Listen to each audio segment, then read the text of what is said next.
Jäätisepalli tegemise jaoks on vaja head jäätisekulpi, palbiinajäätist ja natukene leiget vett. Väga oluline on hakata keerutama jäätist jäätise kulbi sees, et saaks sellise hea täidlase palli.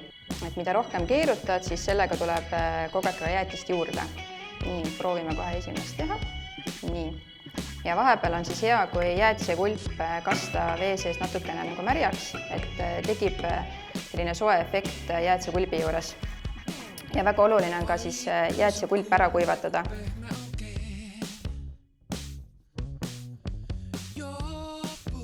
No nii, panen kulpi. Kulpi.